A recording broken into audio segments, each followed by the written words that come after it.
All right, everyone. This is this is take two for me of this video. I just recorded a whole 20-minute video, except it didn't record. Anyway, welcome. This is the video about the learning journal for RD1,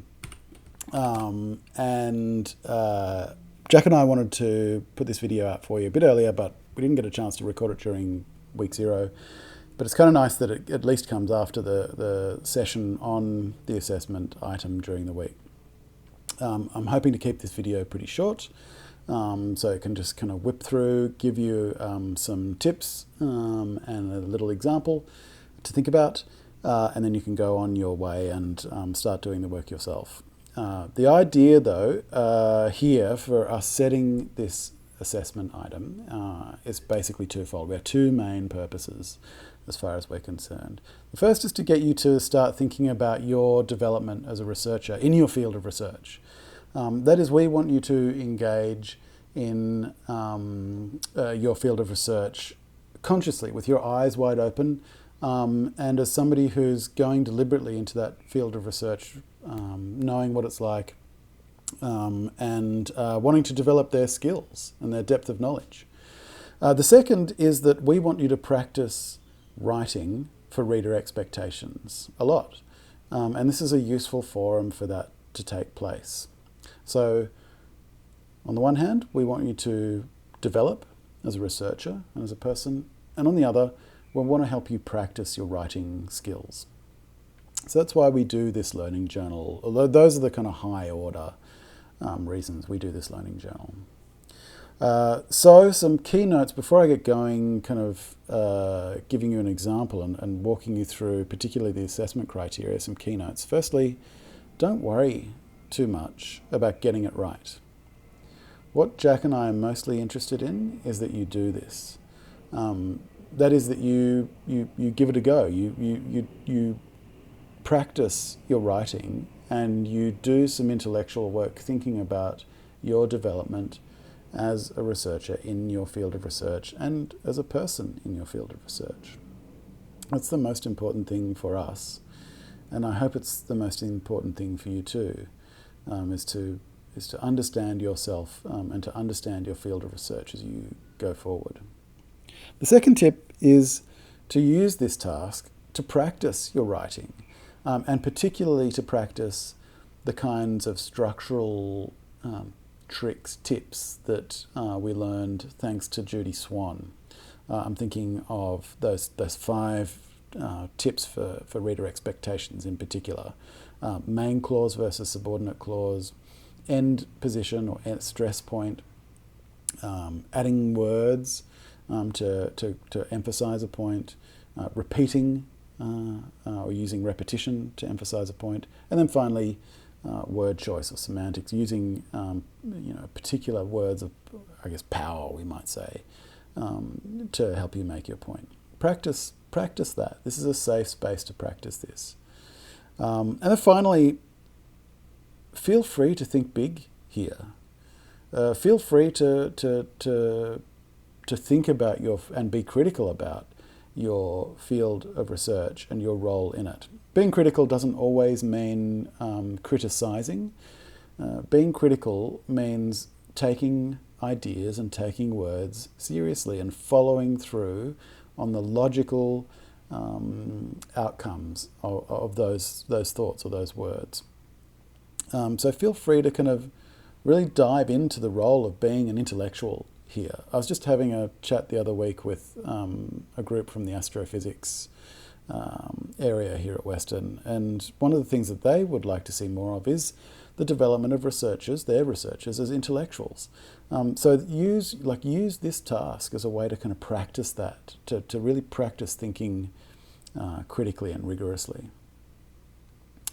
All right, so let's go over here onto the left of the screen and start looking. This is the worksheet for A2a, the learning journal for RD1.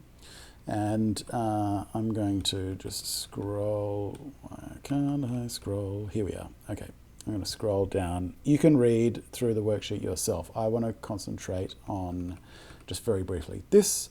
Obviously, we have 6 learning journals for you to submit through the semester. The two there in blue are explicitly about your project or your development, or solely, I should say, about your project or your development within your field of research. But the what colour would that be? It's not a beige. It's like an apricot beige, off beige. I'm not sure. That would be those are responses to the content that we go through in RD1, but they're still about your development as a researcher in your field. We're asking you to think about the stuff that we talk about in class and the stuff that we read, and apply it to your own development in your field as a researcher in your field. But here is the kind of the main thing I want to go through, and that is that we're assessing this item, as we went through during week 0, we're assessing this item as satisfactory, unsatisfactory. And this is to really emphasize the point for you that we're not interested in you getting things right, we're interested in you doing the work. Doing the work of development and of practicing your writing. And if we can see that you've had a good go at it, that's satisfactory for us. We'll still give you lots of feedback about how to improve, but that's a satisfactory effort for us. And the way we get to a satisfactory versus unsatisfactory assessment is through these 3 main criteria. Firstly, written expression. Secondly, the reflection that you go into. I'll go through this a little bit more in a second because it's a little bit ambiguous as a title, reflection. And thirdly, the level of detail. And just to kind of concentrate on that last point for a second, level of detail is something that as a researcher you need to be in the habit of being able to develop very quickly. Detail is our friend in research. We are people of details. And so what we're interested in helping you to develop here is the ability to have an idea, to develop it in detail, and to apply it in some kind of way. All right, so I should say just before I talk about reflection that satisfactory, unsatisfactory, it's not pass-fail, because as we explained during week 0, what we have here is a policy or a practice of resubmission. That is, if you get an unsatisfactory, if you submit something and we assess it as unsatisfactory, you're free to resubmit it to us, having made changes based on our feedback to you. Our aim is for every one of you to receive 100% for this assessment. That is, everything is satisfactory as in our assessment. That's our aim here, and we want to work with you towards that. And so that's why we have a resubmission practice going on here. That also reflects the professional world of research. It's highly unusual for something submitted for publication to go through on the first run as satisfactory. Almost always in the journal peer review process and in thesis examinations, you will get feedback from reviewers saying you need to make these changes before we can deem it satisfactory to go out into the world. It's quite a useful way of kind of helping self-correct your work and making it better, essentially. But let's dive into reflection. This is the thing that probably trips the most people up, historically speaking, here in RD1. And I should say it's people from across disciplines. That is, I've had as many historians and sociologists and art therapists not really be sure what they need to do for reflection, as I have biologists, chemists, ecologists. So this is something that's recognised in education literature as a really useful, effective way of getting students to concentrate on what they are learning. So for those of you who are in the class during week 0, one of the things I mentioned is that classrooms are often places where kind of content kind of comes at you, it's thrown at you, and there's this notion that just because the content has been thrown at you, that you have learned. So we use reflection for you to kind of go back over that content, think through that material, think through those stimuli, and really embed your learning. But for the purposes of this exercise, what I want to highlight here in this video is this section just here. That you can read essentially as a walkthrough of the process that you can use to craft a good, satisfactory reflection. So let's go through it. Firstly, describe a stimulus. That is a reading, a text, a book, a journal article, something that was in the lecture, something you thought about. You describe some stimulus in detail, remember. Secondly, you describe what that stimulus made you think about, what it caused you to think of, what connections you made because of encountering that stimulus. And then finally, you describe or explain how you might think differently or how you might do something differently in the future because of those thoughts, because of that stimulus. Okay, so if that's sounding still a little bit vague, let me give you an example. And it's an example from week 0, in fact. For those of you who came to the STEM sessions, Dr.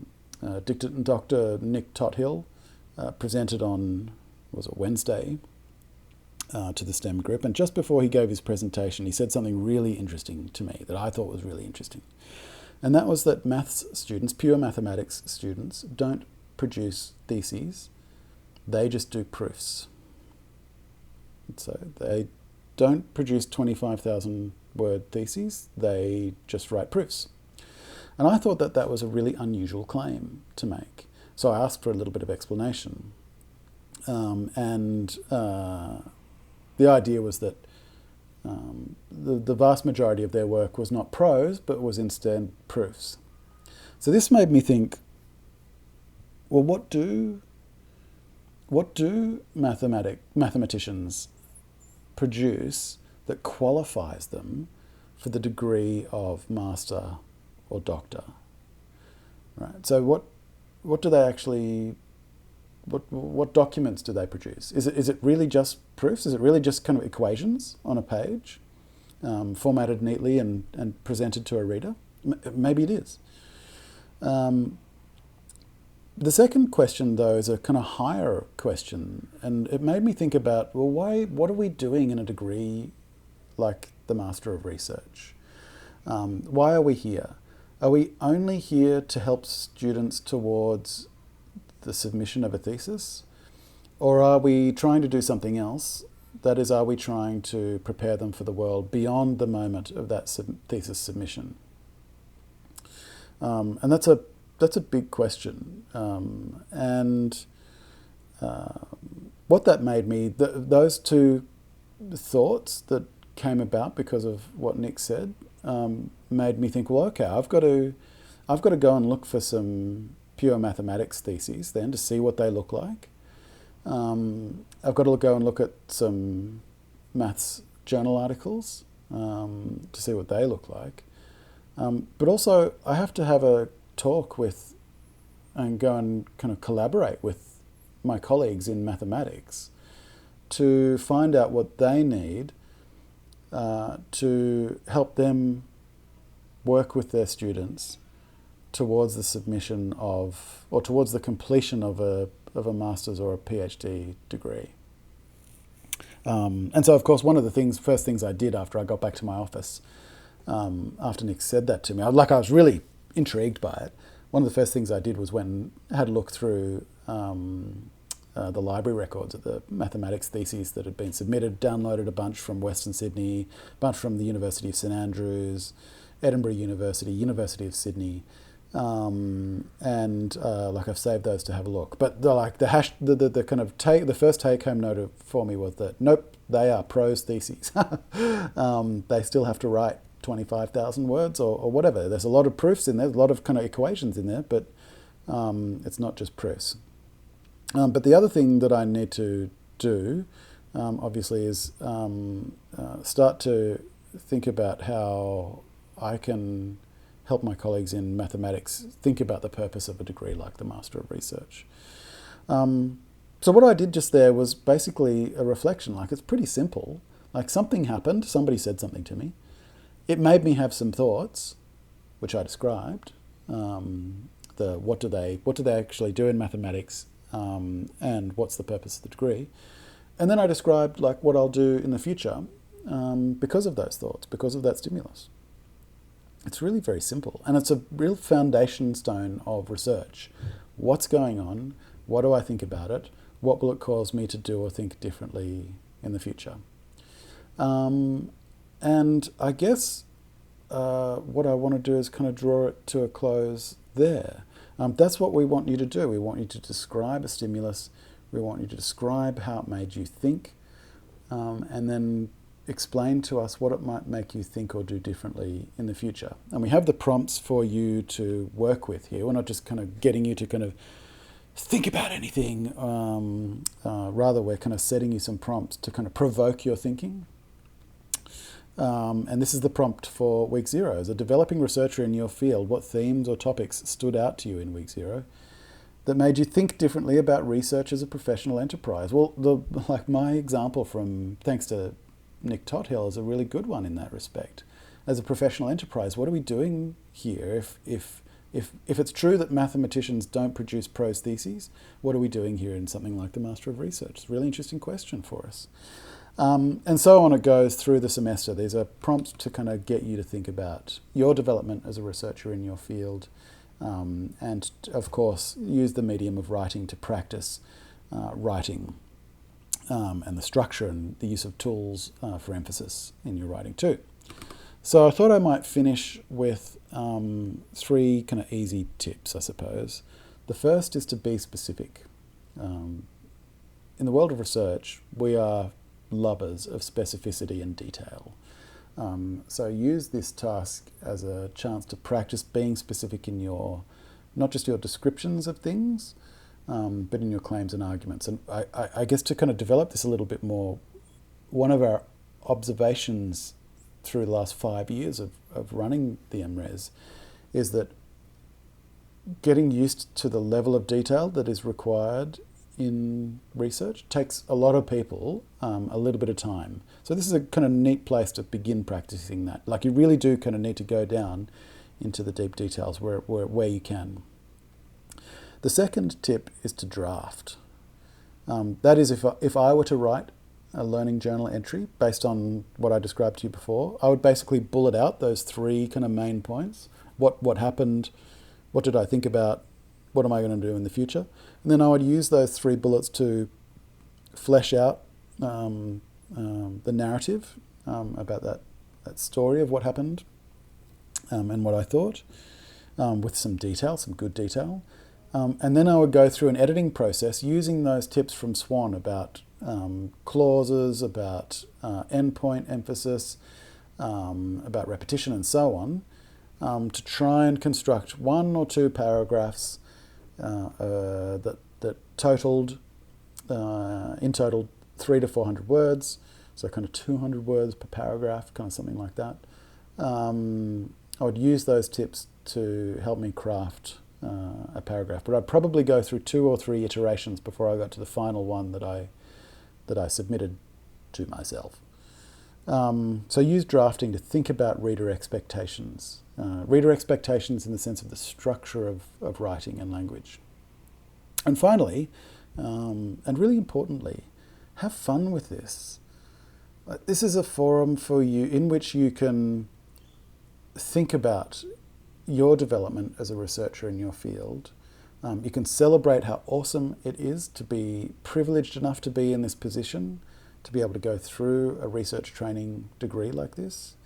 But also you can begin to think deeply and think big about your role as a researcher and your knowledge of your field, and where you, as a steward and a leader of your field of research, where you want to take that field, where you see your responsibilities lie.